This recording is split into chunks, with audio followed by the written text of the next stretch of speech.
When returning home, Lin Xun heard a knocking sound. In the courtyard, Xiaozi was carrying a giant hammer and was beating on a pair of inner armor. Every time the giant hammer was struck, fluffy sparks would splatter. Xiaozi's figure was small and delicate, only 5 or 6 years old, but Bai Yinying was holding a giant hammer with a rough style in her hand, which looked very incongruous.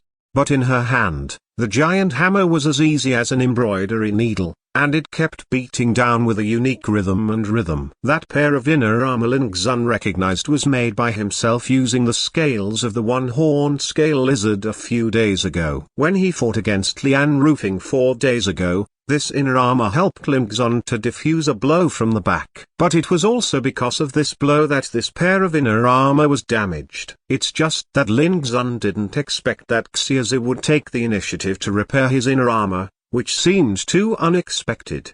Lin Xun stepped forward, looked down at the giant hammer in Xiaozi's hand, and was suddenly surprised again. The hammerhead of this giant hammer was like an iron lump, and there were many fingerprints on the surface. "You made this with your hands?" Lin Xun asked. Xiaozi nodded, his hands kept moving, and he said casually, "I don't have a hammer in my hand. I made one myself with an iron block." Lin Xun took a deep breath.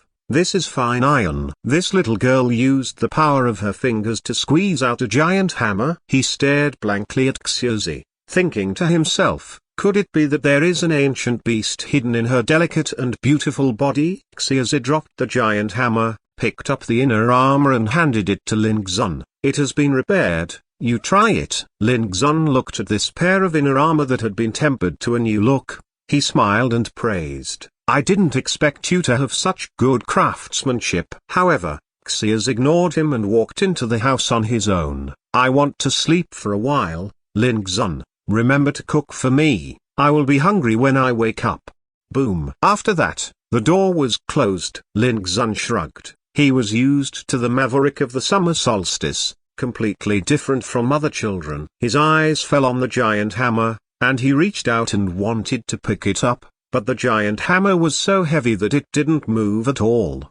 Lin Xun was startled, and he exerted force violently, and his whole body moved with spiritual power. Only then did he lift the hammer. After a little perception, he immediately knew that the hammer weighed at least 500 pounds. Boom. Lin Xun's hand loosened, and the giant hammer fell to the ground, directly smashing a hole. What a little monster! When Lin Xun thought that this giant hammer was pinched by Xiaozi's hand, his face became very exciting, and he became more curious about the origin of Xiaozi.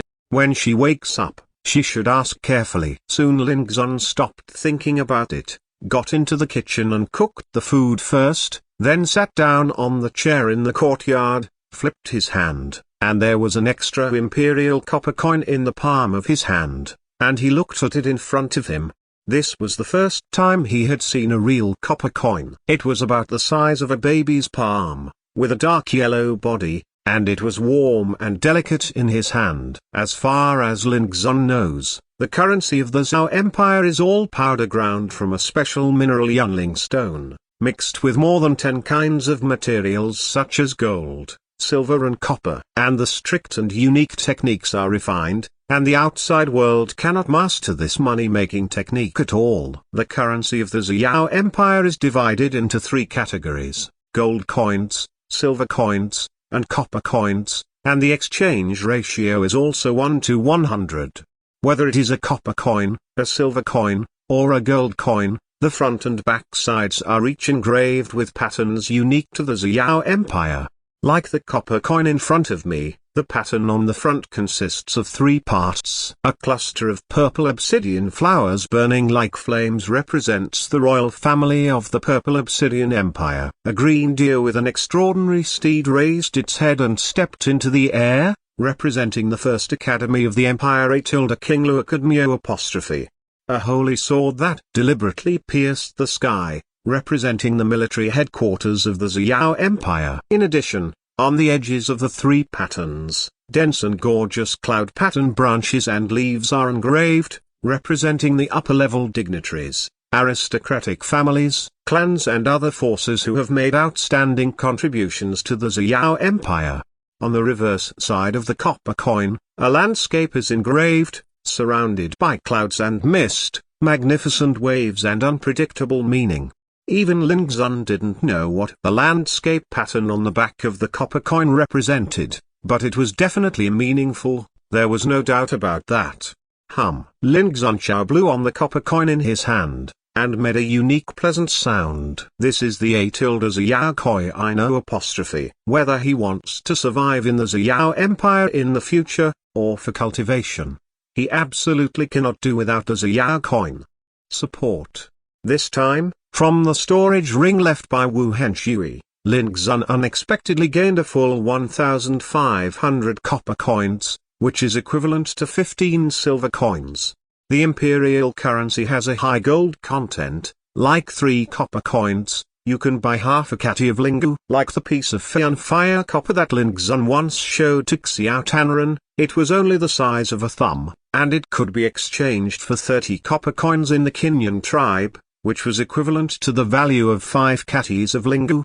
However, Lin Xun didn't know much about the specific exchange value of various items in the Xiao Empire. Naturally, he couldn't understand how strong the purchasing power of 1,500 copper coins was. In addition to the copper coins, Lin Xun also harvested a bag of elixir seeds from the storage ring. Most of them are elixir seeds that are of little value but are necessary in practice. Lin Xun didn't plan to try planting it either. The cultivation of elixir is very complicated and requires a special A tilde spiritual planter to plant. Moreover, elixir grows very slowly, it usually takes 3 to 5 years to mature. Some treasure rare elixir mature period, even hundreds of years, thousands of years. If Lin Xun guessed correctly, among the subordinates that Wu Henshui brought, there should be a tilde ling planter who is responsible for planting elixir.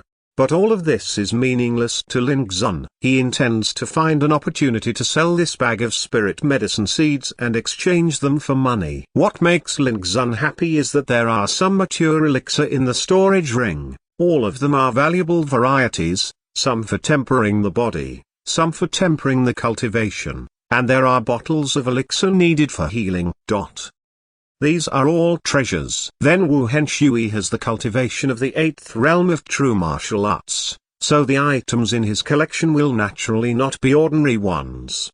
Until the items in the storage ring were sorted out, and seeing that there was still a lot of space in it, Lin Xun threw the Xiao Dao directly into it.